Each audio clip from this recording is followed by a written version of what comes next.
This is something you guys have been requesting for a long time, and it took a lot of time, but I finally found 3 stories that take place during school lockdowns.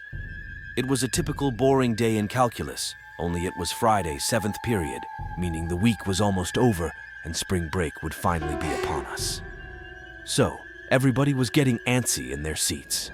I could tell we didn't have a test that day, like a lot of my friends did with their other teachers. Our teacher, in the middle of class, just decided to start playing games with us on sparkle.com. He was a very laid-back teacher like that. As we were doing some brand logo quiz on Sparkle, I remember the exact moment it happened, right after my friend answered a question. I remember the exact answer: Adidas. The dean's voice came through the loudspeaker.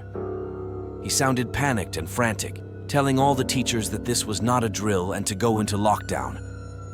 I actually got chills, and goosebumps appeared on my arms as our usually laid-back teacher too seemed panicked. He ran to turn off the lights and ushered us to the back corner of the room.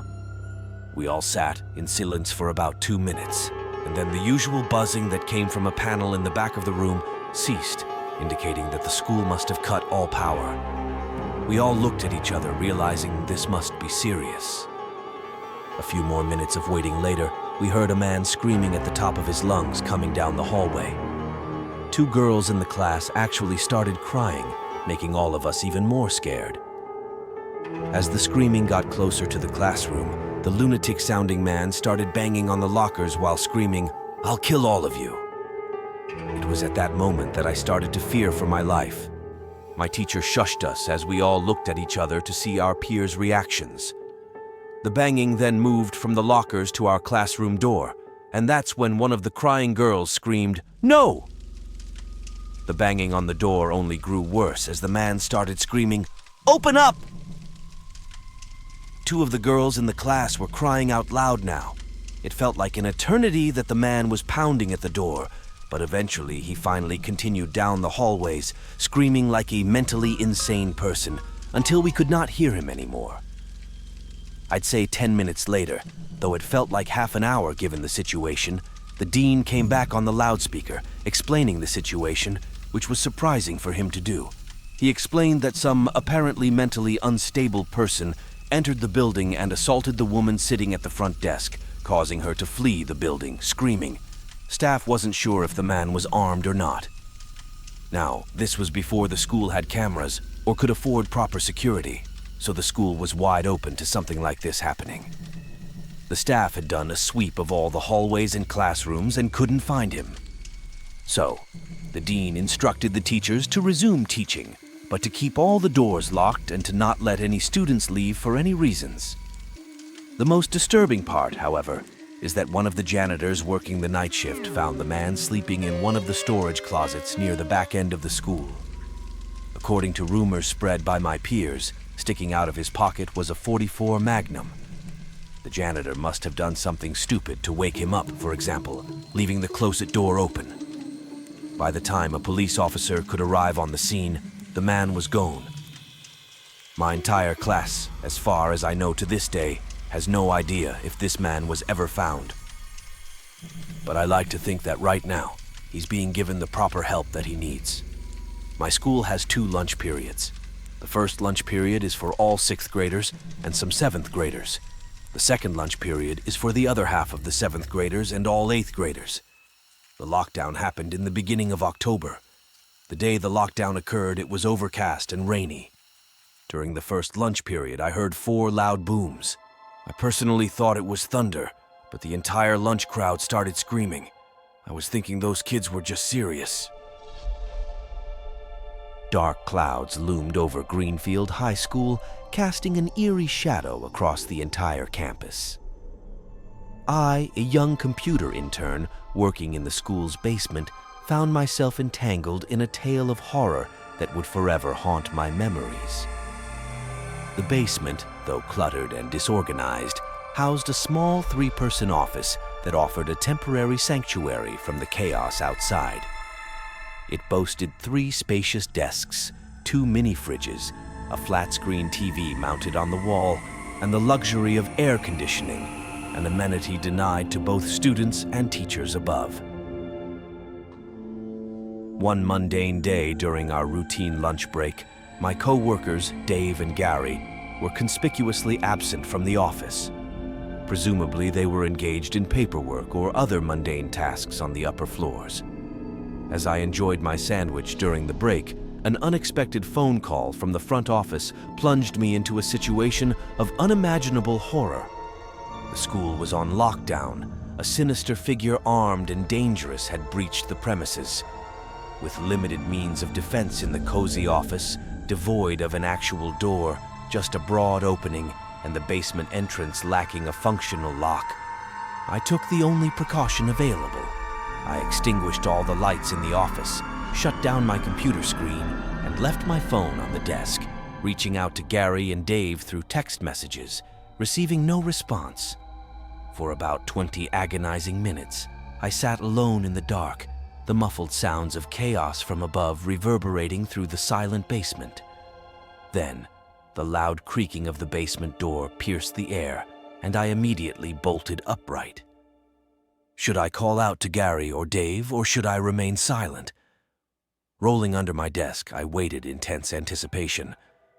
Suddenly, footsteps descended the stairs, drawing closer to my office. The intruder didn't bother turning on the lights upon entering. An indescribable fear gripped me, fearing that even the slightest noise might seal my fate. Just as my phone received a text message, my entire world seemed to shrink and wither. Clenching my teeth in terror, I held my breath as the footsteps approached. The sudden ding of my phone shattered the oppressive silence. I hesitantly reached for it, discovering a text message from Dave. It read, "Dude, this is serious. We need to hide." Panic set in as I realized the gravity of the situation. The noisy basement door swung open once again, and the echoing footsteps drew closer to my office. In a desperate attempt for safety, I pushed my chair away, crawled under my desk, and waited. As the footsteps approached, fear overwhelmed me, and my entire world seemed to collapse. Suddenly, a hand grabbed my arm, pulling me out from under the desk. It was a man in a red plaid button-up shirt, jeans, and a reddish-black cap. He reassured me. "It's okay. I'm hiding down here with you. What's happening upstairs?"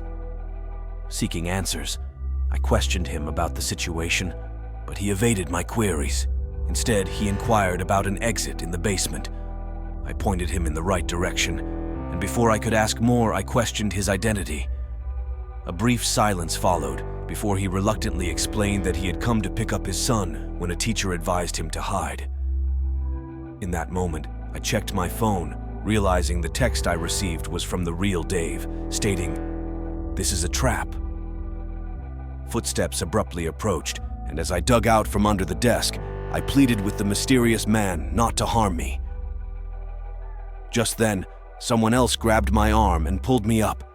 It was the real Dave, and the man in the red plaid shirt vanished into the shadows. As the chaos unfolded, we learned that the school had been infiltrated by a dangerous individual. The basement had served as an unsettling stage for a surreal and terrifying drama. In the aftermath, as the lockdown was lifted, the truth emerged. The man had entered the school with malicious intent, seeking his son but harboring a sinister agenda. The entire experience left an indelible mark on me, a reminder that even in the most ordinary places, unimaginable horrors can unfold.